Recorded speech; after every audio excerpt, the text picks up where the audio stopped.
Amazon বর্তমান সময়ে বিশ্বের অন্যতম tech giant. Cloud computing, digital content streaming, grocery retail চেইনের মতো সেগমেন্টগুলোতে অপারেট করলেও অ্যামাজন মূলত ই-কমার্সের জন্য সবচেয়ে বেশি পরিচিত এবং মার্কেট ক্যাপের দিক থেকে বিশ্বের ই-কমার্স জায়ান্টদের মধ্যে সবার শীর্ষে। সম্প্রতি ঢাকার উত্তরা অ্যামাজনের কর্পোরেট অফিসের একটি ছবি সোশ্যাল মিডিয়ায় ভাইরাল হয়, যে কারণে অনেকেই ধারণা করে বসে অবশেষে বাংলাদেশে অ্যামাজনের ই-কমার্স প্ল্যাটফর্মটি লঞ্চ হতে যাচ্ছে। তবে এই অফিসটি ই-কমার্সের জন্য নয়। অ্যামাজনের বাংলাদেশ অফিসটা মূলত একটি কর্পোরেট অফিস হিসেবে কাজ করবে। অন্যদিকে দেশের ই-কমার্স মার্কেটের বর্তমান অবস্থা দেখলে প্রশ্ন জাগে, আসলে কি অ্যামাজন আসছে? আমাদের আজকের ভিডিওতে তুলে ধরবো বাংলাদেশের মার্কেটে এই ই-কমার্স জায়ান্টের আগমনের সম্ভাবনা সম্পর্কে।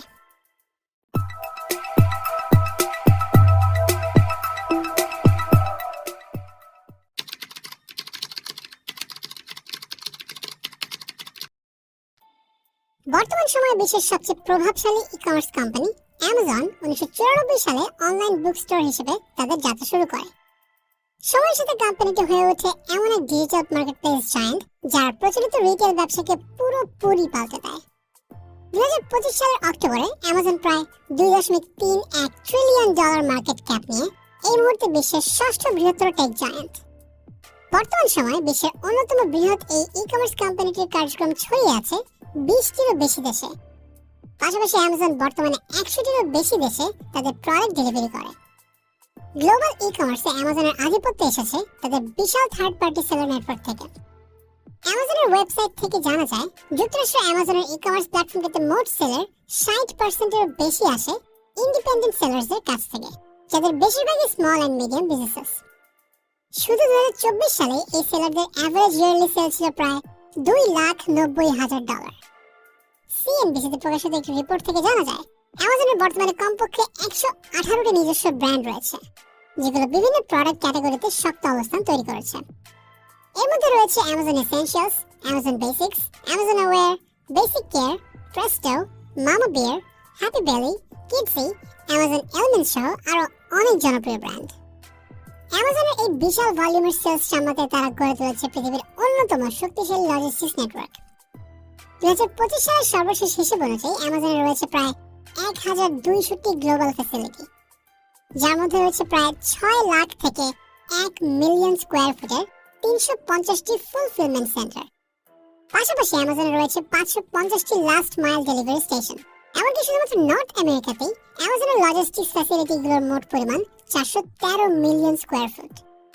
পাশাপাশি অ্যামাজনের লজিস্টিক ফ্যাসিলিটিগুলোতে এখন নিয়মিতভাবে প্রায় 1 মিলিয়ন অটোমেটেড রোবট কাজ করছে, যার প্রতিদিন তাদের অর্ডার ম্যানেজ করতে সাহায্য করে থাকে। এর পাশাপাশি অ্যামাজন রয়েছে 110টি কার্গো এয়ারক্রাফট, 40,000টি সেমি ট্রাক, 60,000টি ট্রেলার, 30,000টি ব্র্যান্ডেড ভ্যান এই পুরো লজিস্টিক সিস্টেমটিকে সচল রাখছে। এমনকি বর্তমান সময়ে অ্যামাজনের নিজের প্লেনের সংখ্যা অনেক বড় বড় এয়ারলাইন আর কার্গো কোম্পানির চেয়েও বেশি, যেখানে এতিহাদ এয়ারওয়েজে রয়েছে 97টি, চীনের চেংডু এয়ারলাইন্সের 78টি আর যুক্তরাষ্ট্র ভিত্তিক কার্গো কোম্পানি অ্যাটলাস এয়ারের 86টি এয়ারক্রাফট। এই ইনফ্রাস্ট্রাকচারে অ্যামাজনকে এনে দিয়েছে অসাধারণ ডেলিভারি স্পিড, যা বিশ্বের অন্য যে কোনো ই-কমার্সের জন্য এক প্রকার অসম্ভব। বর্তমানে অ্যামাজনে যুক্তরাষ্ট্রের শীর্ষ 60টি শহরের মোট অর্ডার অর্ধেকের বেশি পৌঁছে যাচ্ছে 24 ঘন্টার ভেতর। অন্যদিকে বর্তমান সময়ে এশিয়ার অন্যতম ফাস্টেস্ট গ্রোয়িং ডিজিটাল অ্যাডাপশন থাকা সত্ত্বেও বাংলাদেশের ই-কমার্স মার্কেটে এখনো আসেনি অ্যামাজন, যেখানে গত এক দশকে বাংলাদেশের অর্থনীতি গড়ে 6 থেকে 7% হারে বেড়েছে আর 2025 সালে জিডিপি পৌঁছেছে $450 বিলিয়ন। অন্যদিকে দেশের জনসংখ্যা প্রায় 63.7%ই 35 বছরের নিচে, যার ই-কমার্সের জন্য এক বিশাল কনজিউমার বেস।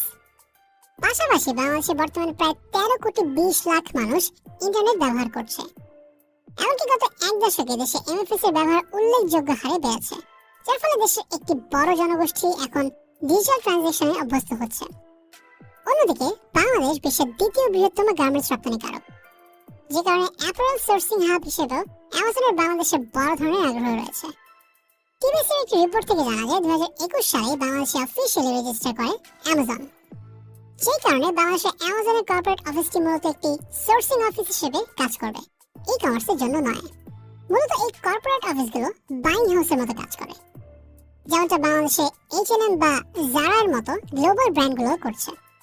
একইভাবে বিশ্বের আরেক বড় রিটেল জায়ান্ট ওয়ালমার্টও বাংলাদেশের কর্পোরেট অফিসের মাধ্যমে নিজেদের প্রোডাক্ট সোর্সিং করে থাকে। তবে এই অফিসগুলো মূলত স্থানীয় মার্কেট নয়, বরং গ্লোবাল সাপ্লাই চেইনের জন্য কাজ করে থাকে। এমনকি এখন পর্যন্ত বাংলাদেশে অফিসিয়ালি অ্যামাজন ই কমার্স চালুর কোনো ঘোষণাই পাওয়া যায়নি। একই সঙ্গে অ্যামাজন ওয়েব সার্ভিসেস বা AWS বিশ্বের সবচেয়ে বড় ক্লাউড সার্ভিস প্রোভাইডার। বাংলাদেশের অনেক কোম্পানি ও প্রতিষ্ঠান তাদের ডেটা ও সিস্টেম AWS এর ক্লাউডে পরিচালনা করে।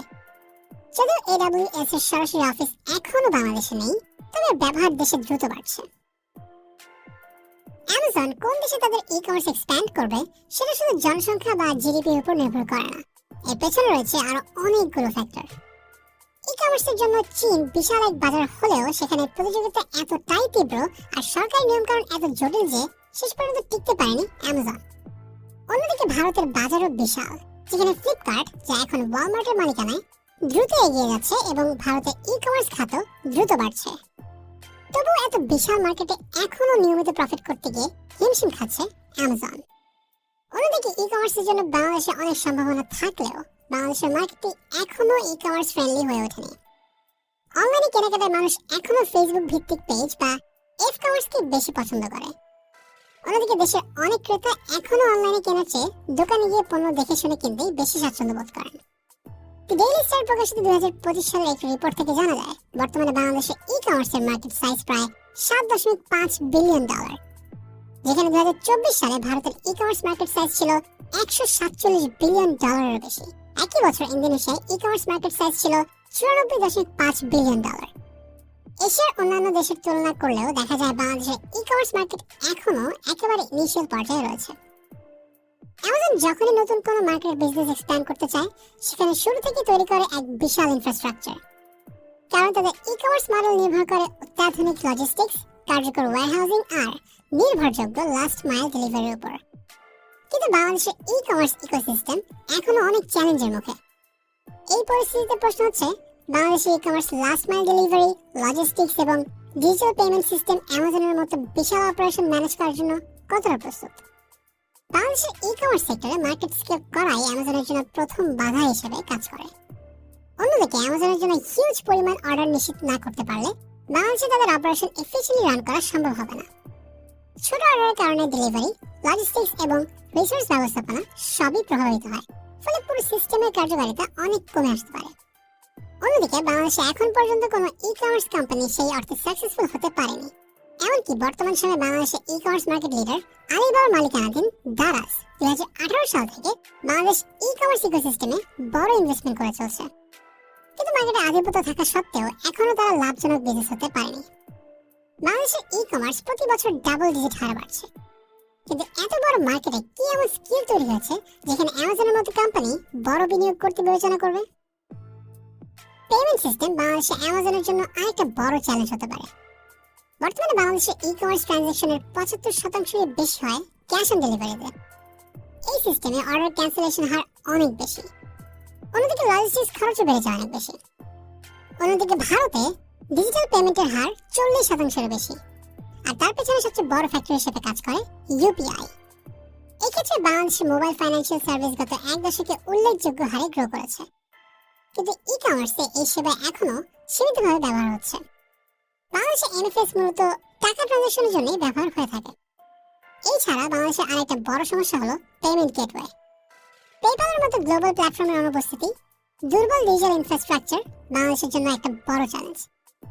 এর সঙ্গে রয়েছে অনলাইন পেমেন্টে গ্রাহকের আস্থার ঘাটতি, যে কারণে প্রতারিত হওয়ার ভয়ে অনেকেই এখনো ডিজিটাল পেমেন্ট এড়িয়ে চলেন। বাংলাদেশে অ্যামাজনের আরো একটা বড় চ্যালেঞ্জ হতে পারে দেশের লজিস্টিক্স ব্যবস্থা। ওয়ার্ল্ড ব্যাংকের একটি রিপোর্ট থেকে জানা যায়, গত 10 বছরে ঢাকা শহরের গড় ট্রাফিক স্পিড ঘন্টায় 21 কিলোমিটার থেকে নেমে এসেছে মাত্র 7 কিলোমিটারে। আর 2035 সালের মধ্যে এটি পৌঁছাবে মাত্র 4 কিলোমিটার প্রতি ঘন্টায়, যা প্রায় হাঁটার চেয়েও ধীরে। যে কারণে বাংলাদেশে একজন ডেলিভারি ম্যান এফিশিয়েন্টলি কাজ করতে পারে না। এমনকি বাংলাদেশের দুর্বল অ্যাড্রেসিং সিস্টেমের কারণে ডেলিভারি ফেলার বেড়ে যেতে পারে। পাশাপাশি বড় আকারের ওয়্যারহাউজিং আর কোল্ড চেইন ফ্যাসিলিটি না থাকার কারণে অনেক প্রোডাক্ট ক্যাটাগরি বাংলাদেশের ই কমার্স গুলোতে সীমাবদ্ধ থাকে, যেখানে ডেভেলপড মার্কেটগুলোতে অ্যামাজন হাজার ডিস্ট্রিবিউশন সেন্টারের মাধ্যমে 1 থেকে 2 দিনের ডেলিভারি উইন্ডো বজায় রাখে। বাংলাদেশে এখন মডেল রেপ্লিকেট করতে অ্যামাজনকে $1 বিলিয়ন ইনভেস্ট করতে হবে। আসল প্রশ্ন হলো, এত বড় ইনভেস্টমেন্টের পর এই মার্কেটে আদৌ ভবিষ্যতে অ্যামাজন তাদের ডেলিভারি স্ট্যান্ডার্ড বজায় রাখতে পারবে? বাংলাদেশের মার্কেটে কনজিউমার বিহেভিয়ারও অ্যামাজনের জন্য বড় একটি চ্যালেঞ্জ হতে পারে। অ্যামাজন সাধারণত অনেক বেশি ডেলিভারি চার্জ নিয়ে থাকে। এশিয়াতে অ্যামাজনের স্ট্যান্ডার্ড শিপিং পার শিপমেন্ট শুরু হয় $5.99 থেকে, যেখানে প্রায়োরিটি কুরিয়ার শিপিং পার শিপমেন্ট হতে পারে $13.99। বাংলাদেশের কনজিউমাররা ডেলিভারি চার্জের জন্য সাধারণত 50 থেকে 70 টাকা বেশি দিতে চায় না, বরং তাদের অধিকাংশ সময় এক্সপেকটেশন থাকে ফ্রি ডেলিভারি। তাই অ্যামাজনের উচ্চ ডেলিভারি চার্জ এই বাজারে বড় চ্যালেঞ্জ হতে পারে। পাশাপাশি বাংলাদেশের অনলাইন শপাররা ব্র্যান্ড লয়্যালটির চেয়ে প্রাইসকে বেশি অগ্রাধিকার দেয়, ফলে প্ল্যাটফর্মগুলোকে মার্কেটে টিকে থাকতে হলে ডিসকাউন্টের উপর নির্ভর করতে হয়। অন্যদিকে অ্যামাজন তাদের প্ল্যাটফর্মে ব্র্যান্ডেড প্রোডাক্টের ভ্যালু তৈরি করে, কিন্তু বাংলাদেশের বাজারে এই হাই ভ্যালু প্রোডাক্টের মার্কেট এখনো অনেক সীমিত। ফলে বাংলাদেশে ই কমার্স মার্কেটে গ্রো করলেও অ্যাফোর্ডেবিলিটি ওভার ব্র্যান্ড ইস্যু থেকেই যাচ্ছে, যে কারণে বাংলাদেশের ই কমার্স মার্কেটে অ্যামাজনের পক্ষে ব্র্যান্ডেড প্রোডাক্টের ভ্যালু তৈরি করা একটা বেশ বড় চ্যালেঞ্জ। অ্যামাজনের গ্লোবাল এক্সপ্যানশন স্ট্র্যাটেজি বিশ্লেষণ করে দেখা যায় যে কোম্পানিটি কোনো দেশে তাদের ই কমার্স প্ল্যাটফর্ম এক্সপ্যান্ড করার আগে খুব সতর্কভাবে মূল্যায়ন করে সেই দেশের ই কমার্স ইকোসিস্টেম আসলেই কতটা প্রস্তুত এবং ভবিষ্যতে মার্কেট শেয়ার করার মতো সিগন্যালগুলো কতটা স্পষ্টভাবে ধরা দিচ্ছে সেদিকে নজর দেয়।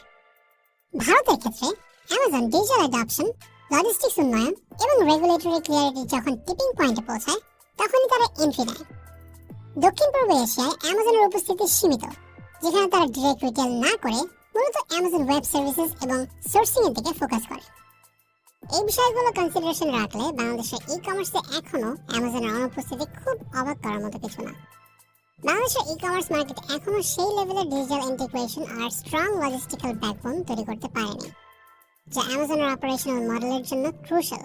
তাই এখনো এই সেক্টরটিকে অ্যামাজনের মতো এত বড় ই কমার্স প্লেয়ারদের জন্য পুরোপুরি রেডি বলা যায় না।